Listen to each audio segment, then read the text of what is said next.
Welcome on board. It's time for the Kickstarter discussion, and we are going to be talking the leadership crisis at the Uganda Law Society. Now, before I introduce my guests this morning, we do know that the Uganda Law Society is set to hold a general meeting on the 17th of September.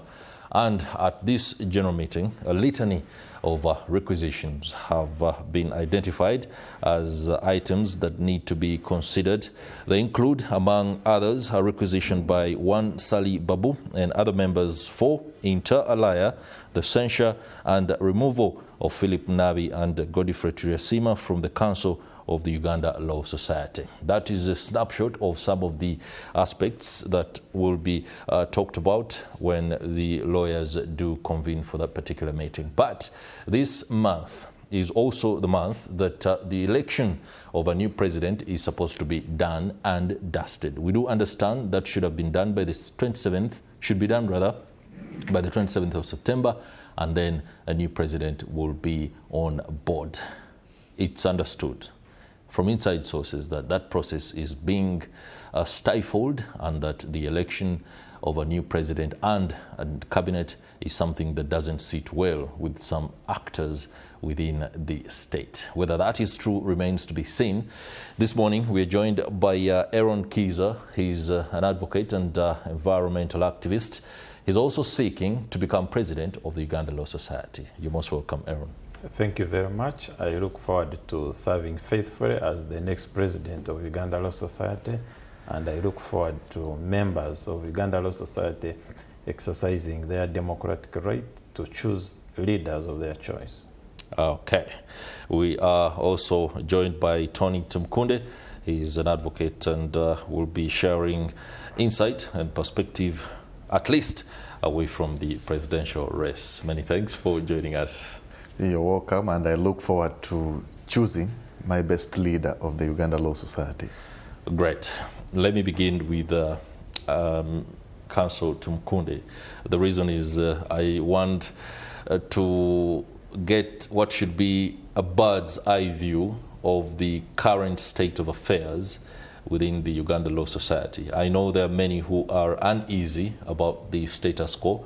There are those who think things should be running a little bit differently from what is right about now. As an advocate and one who is immersed in the conduct of an executive like the one that is led by the now fugitive, if I can use that word, Mr. Ssemakadde, what's your take on the state of affairs? I think the state of affairs at the ULS House now is a mess. There is a mess. There is something that is not right with the council. We don't have a council. We have now sitting members of the council being 6 instead of 9. We have an acting general secretary, which is not actually provided within the law.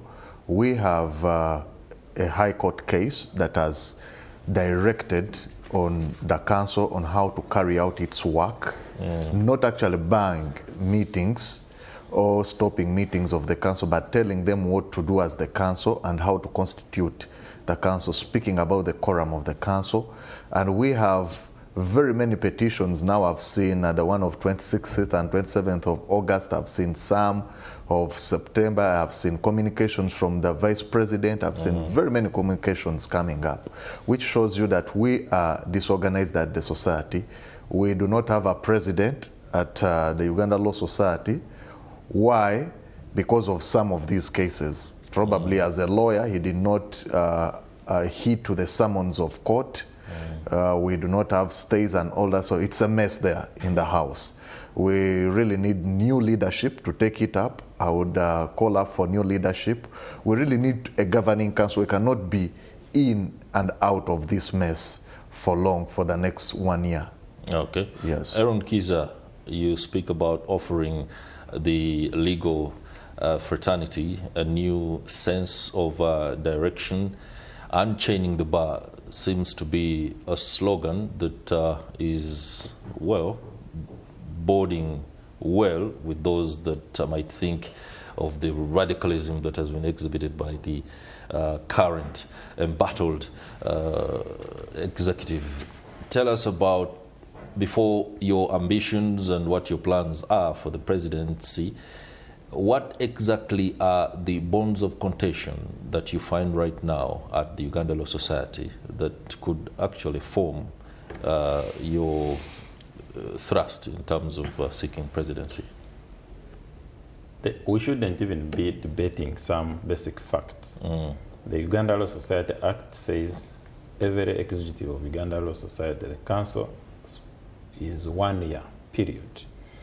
We have election regulations that envision the carrying out of elections every year. They must be followed. And we have leadership questions related to litigation, related to some coup that happened or attempted coup, that now we have an opportunity to put behind us through the conduct of a statutory process and renew the mandate of the current council, or do not renew it, but through an election process conducted after campaigns in a fair and transparent manner as required by the law, the Law Society Act, and the election regulations. The fact that the current council has refused to facilitate, to spend on the election program availed to them by election committee of the Uganda Law Society is a laughable and ridiculous contradiction of our radical stance that we had promised members. There is nothing radical about fearing elections. There is nothing radical about violating the law. There is nothing radical about running around in circles in fear of democracy. The most radical thing to do now is to respect the Law Society Act, to respect the election regulations, and to conduct a free and fair elections in which all members who are interested and are eligible can contest. There is a good chance that the people who are interested in continuing running the affairs of the society in the current leadership, some of them are very popular, they would be returned. And that's what should happen. But it shouldn't happen through executive fiat, through decrees, through illegal extensions of mandate, as it seems to be about to be done. So what specifically are the reasons that are being advanced by the current executive as to why elections cannot be conducted as specified under the Act? So there is no legal reason being advanced, but there are whims from some members, and there are allegations that they are entitled to another term simply because of a custom that was still developing of normally allowing people to run for 2 years. But even that custom was operating by way of elections managed by the Electoral Commission being conducted, nominations, and they would be returned unopposed. So members have this tendency of saying that if 1 year is short, if you are in the country, then members may not contest against you, and they have been following it up except in a few cases where they felt it was not deserving. Even then, even if members of Uganda Law Society want to give a president 2 years, and they have done it several times, the president, the vice president must go through a nomination managed and conducted by the Electoral Commission, and it's the Electoral Commission that they must declare the sitting president and vice president as having returned their nomination forms unopposed. The problem, the problem and the leadership crisis being engineered now by the current council is to say that the Electoral Commission should not even have a say in the conduct of elections. That would be an obvious dereliction from an obvious violation of the Law Society Act.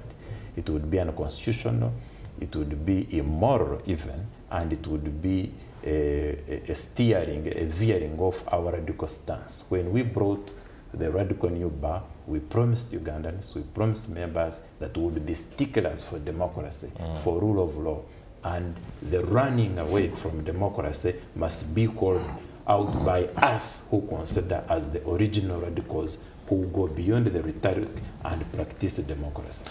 Council Tumukunde, how does the culture of a president and by extension some other members of his or her executive running the society for another year sit with you? I know Pheona Wall was given that privilege. The same happened to Bernard Owundo, and so it has become something acceptable, or one where the executive expects lawyers to be comfortable with? Bernard, Pheona, and all the others that he has actually mentioned have always been given a chance to serve their 2 years. That's when the majority actually believe that you have achieved their expectation for the last 1 year. And you deserve. And you deserve the last, the other year to complete your term. But like Eron has stated it well, you have to go through the election procedure and be returned as unopposed. That is right. Even at that time in the hall where the AGM will be held, anyone can stand against you. But if the members actually decide that you be returned as a sole candidate that be, then you will be entrusted with the mandate to carry on the society. But also, the state at the Uganda Law Society, very many people promised a lot of things and they have not achieved. I would want to state that. The people sitting at the ULS house are fearers of the law. They are not respecters. Most of them came here. I would give you an example. If they have feared summons of court, why wouldn't they fear a big election? Because you keep on telling people that you're locked outside the country. But there was a chief magistrate court that gave you a chance to appear. You are a believer of rule of law. Any believer of rule of law would have said, let me appear. Eron appeared and served this sentence in the court martial. Yeah, Eron appeared and actually asked for his passport. He has followed the law. But you have somebody who is always crying foul of being locked outside the country, but was given over 2 months on summons. He's not here. Now it has come to a time when people say we need a sitting and present president, and you are castigating the law. You are being perilous and impecunious about following the law. You don't even want to hear about the election guidelines and regulations. You have a vice president that is tying on the Hashim case, saying the court stopped us from holding meetings, which is not true. The judge in the High Court, in miscellaneous cause number 263 of 2025, only ruled on the status and quorum of the council and how decisions must be made, not on meetings. So if you fear to set up elections for people to vote, then you cannot be said to be an echelon of rule of law. I think that is the worst that they would have served. But also it comes to the question as to whether they have served. Yes, you promised people to demilitarize. What have you demilitarized? By 1 year. That is where people will gauge you. Your stake will be put at the threshold that you set in your manifesto from the very start as you campaigned last year. Have you demilitarized? We have seen past, even the Sebatindila people. You remember when Eron Kiiza was rearrested? I think the abductions of Eron Kiiza, the Law Society presidents went back. The Pierre A case, the Pierre A case, and the 25 others. The Law Society marched and even went to court, and there is a Law Society versus the Attorney General decision. That is the best way a Law Society president must fight, within the ambits of court. Even you as the president, if you're saying most of the things have not been achieved, what have you done? So if people think you have achieved, let them subject you to an election. If Eron is coming, I've had very many comments now stating Eron, who now suffered the hard hand and the iron hand of rule of law, now people are castigating him, saying he's eating with the state. Now, subject him to the voters. Let the voters actually decide. So that is democracy. Interesting there. We do have an on-location, on-ground report that will be coming through any time now. But before we go to my colleague who is on the ground, let me ask Eron, right now, and if the words of Council Tumukunde are anything to go by, the Uganda Law Society being in a mess, what particular tools do you have, first and foremost, to do away with what appears to be a very heavy hand of the state in the direction that the Uganda Law Society will be taking ahead of the election season, which is 2026. What is your toolkit like? Well, first of all, I must clarify that the state has a direct interest in how affairs of Uganda Law Society happen, because the Uganda Law Society should be front and center of pushing back against excesses of the state. That's right. I have fought dictatorship at the national level, and I will fight dictatorship wherever it rears its ugly head, including in the Uganda Law Society. I bring a solid character, I bring an impeccable track record to this race, and attempts to sabotage members' rights to a democratic process are not only illegal, but they are also unacceptable. We have members whose sovereignty we must respect. Members don't think the same. They have diverse interests. They are of different political lineages. But all of them, each of them has one vote and have the same voice, and that must be respected. And the Law Society Act says that the members must have their say every year. If they want someone returned and opposed, they will do that. They will do that. They don't need any prompting. If they don't want you unopposed, they will vote you out. People must have the balls to face the electorate every year if they want to lead the Uganda Law Society. If you don't have such a balls, you have no place in a modern Uganda Law Society. So I'm bringing character, I'm bringing credibility, I'm bringing honesty, I'm bringing a distinct track record, an unrivaled leadership set of credentials that will be infused in the running of Uganda Society, so that together all members can benefit. I want members to participate in the governance of their affairs. I don't want them to be gagged. I see you gagging them, then I will try to stop you. I try to stop you. So I am saying that our roles must be respected. I'm not even saying something hard to do. Respect the Uganda Society, respect the Uganda Constitution, respect the Uganda Society election regulations. That is the radical thing to do. Dishonesty is not radical. In other words, for the Uganda Law Society to be exactly what it represents in name and in character. Very quickly, before we go to an on-ground report, Councillor Tumukunde, when a president becomes a fugitive, when a president is incapacitated and is unable to govern or marshal the affairs of the council, under the Act, what is the available mechanism for rectification of that? It's, I don't want to believe people that say the president is a fugitive. This is self-imposed. I've given you, how did this all start? It starts, there is no court that comes to castigate you and rule you out of the country without giving you chance. There was a case that was instituted by private prosecutors. Okay. They were served, the prosecution was served. Certainly Eron here was actually a lawyer for the president. He was served. The first time he said he had flu. He did not come to court, he was sick. Court gave him a 1 month to treat flu. The next time he came, he said he wasn't feeling fine again. Yeah. Court added him another month. Summons, if a Ugandan on the streets of Kampala is given a police summon and a court summon and they attend court, an entire law society president who has over 50 lawyers at his exposure to even apply. Actually, the first ground of applying for bail is that you are a president of Uganda Law Society, a person of great responsibility. He was not actually heeding to the summons. And because of that, the warrant of arrest was passed.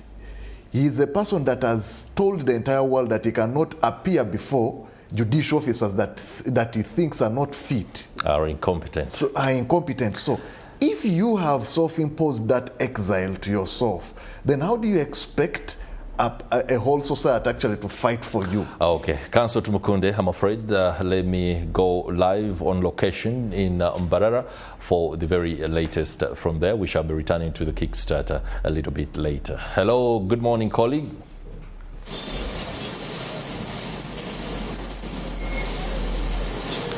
Good morning. How is Mbarara this morning? Very good morning. Thank you so much for watching us from wherever you are in Uganda and across the world. Because this morning at NTV, I'm reporting to you live from Mbarara. And as you're aware today, that term commences. No schools have opened up for that term. However, in Mbarara, it's not business as usual.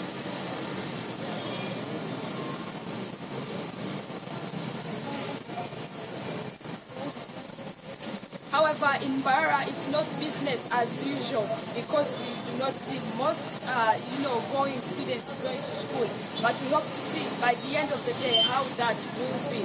And of course, away from that, last week on Friday, the Riz Police region, the Riz Police region settled out over 200 police officers, and of course they said that this is in preparation for the 2026 general election. Now, according to the senior superintendent of police, Alfred Ngambachi, he said that they are doing this to ensure that the public can be able to coordinate well with the people, with the public, especially during the elections. We've seen so many cases of violence during elections, but we hope to see this time around if police will be able to implement the law, be able to implement peace here in Riz region. Let me get back to you in the studios, please.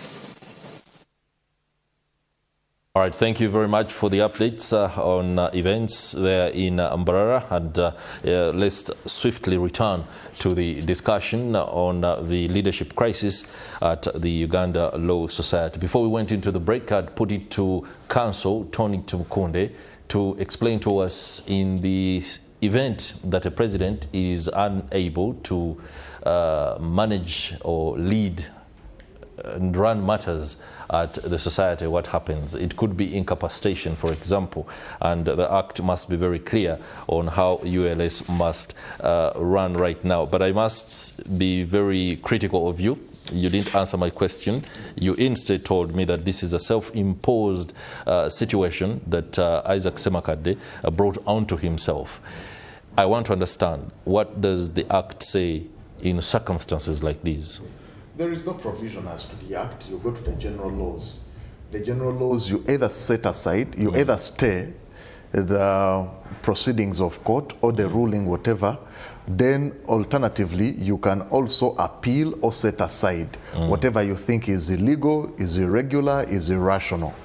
But as to the Law Society Advocates Act, there is no provision for remedies for such a self-imposed exile by Isaac Ssemakadde. What he can do, and I have seen, he has appealed most of these decisions. It's unfortunate that he has run away. It's unfortunate that every other second he keeps changing on lawyers, which is a bad strategy. But the most and worst decision is unfortunate that even the people that are going to rule on the appeal and all these applications, he has castigated them, and don't shy away actually to tell the public that he has codenamed most of these judges. He has pseudonamed them. He has given them very terrible names that I cannot even mention on air here. But he expects these very people to be impartial. Okay, as a judicial officer, you need to be impartial at all circumstances. But remember, they are all human. So the only remedy that he has is to stay most of these rulings, set them aside, or even go for an appeal. Okay. I've also seen constitutional petitions filed. Probably let's wait and see what court will say about this. But at the moment, do we deserve to continue in abeyance, in vacuum, without the presence of the Law Society president? For me, I think not. It's not only affecting him. When this man came into office, the first thing he did was to reduce on his quorum. The question would be, okay, you reduced on your quorum, but you want the quorum again to set up meetings that will take up plausible decisions on how to govern the council. You actually incapacitated yourself. So on all fours, you have seen from his internal management, he's been bad. But also when it comes to the judicial management and what the Law Society should do in access to justice, he has incapacitated himself, so is to blame. Okay.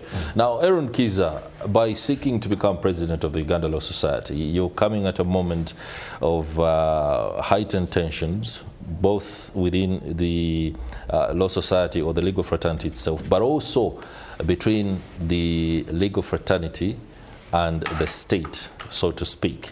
There's also a not contestation, I was going to use a wrong word, but bad blood between the bar and the bench. And that's a huge challenge, especially when it comes to the dispensation of justice. A mistrust between these two does set the judiciary up for a very uncomfortable future, and one that ought to be rectified as soon as possible.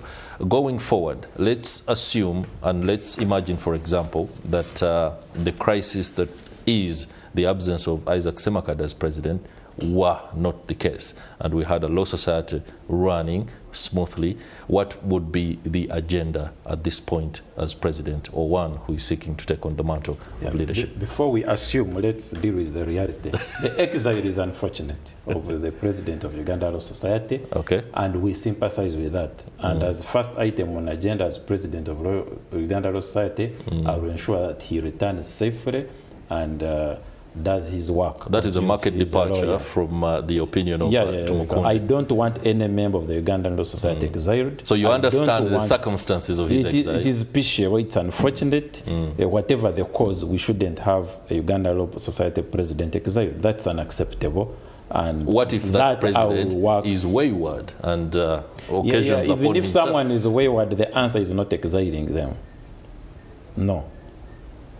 Of course, I know that he could have stayed here, he could have been in prison, and he could have asked for bail. We advised him that he didn't do that. Still, we must sympathize that he's in exile.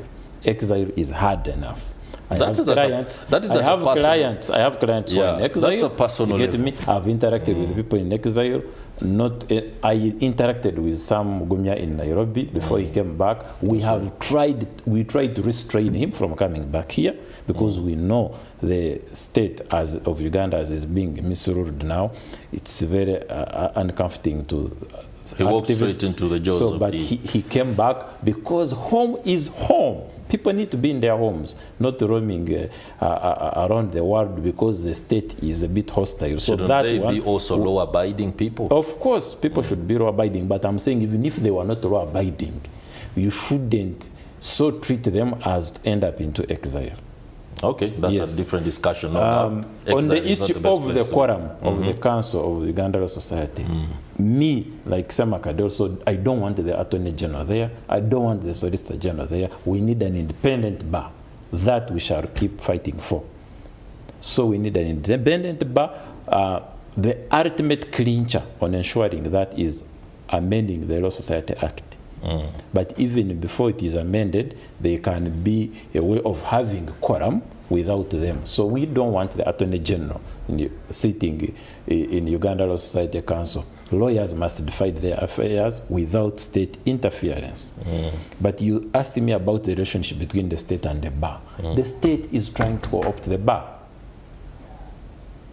The state is trying to open the bar. The state does not want an active, physical, on-ground president of Uganda Law Society.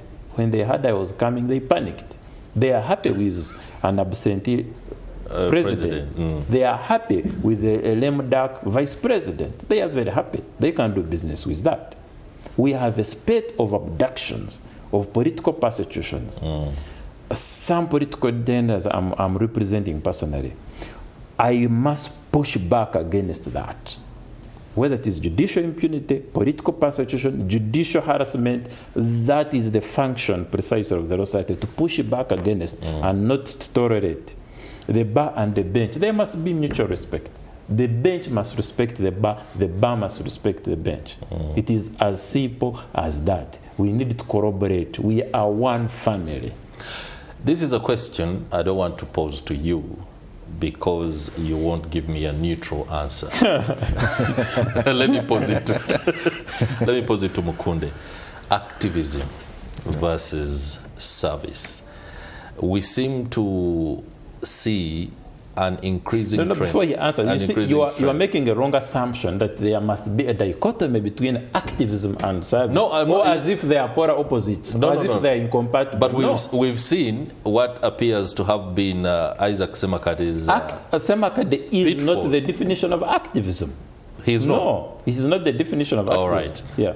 Councillor Tumukunde, yes. Do you see a likely pitfall where a president, for example, if Eron Kiiza goes through as president of Uganda Law Society, his activism before ascendancy to that position might also affect the way he conducts business at Uganda Law Society?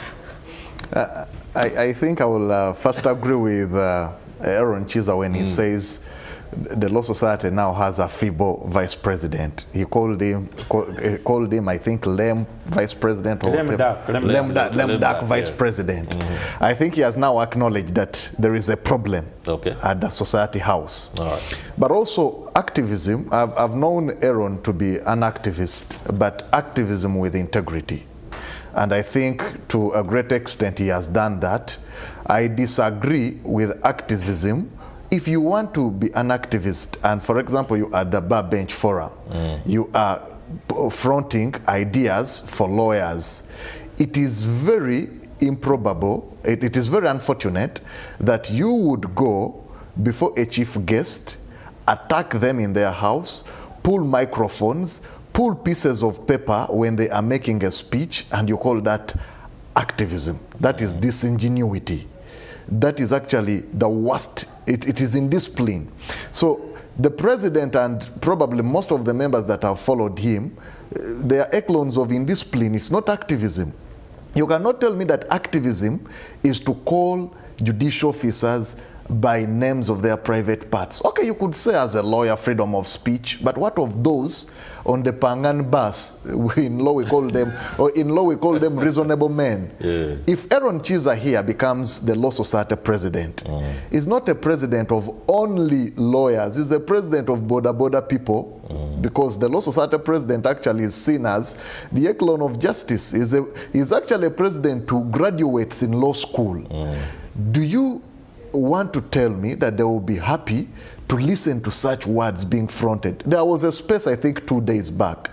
You need to listen to it, whether it is in discipline, disingenuity, or activism. It is not. There is activism that has been carried on. Eron is known in environmental law activism. He's done it well.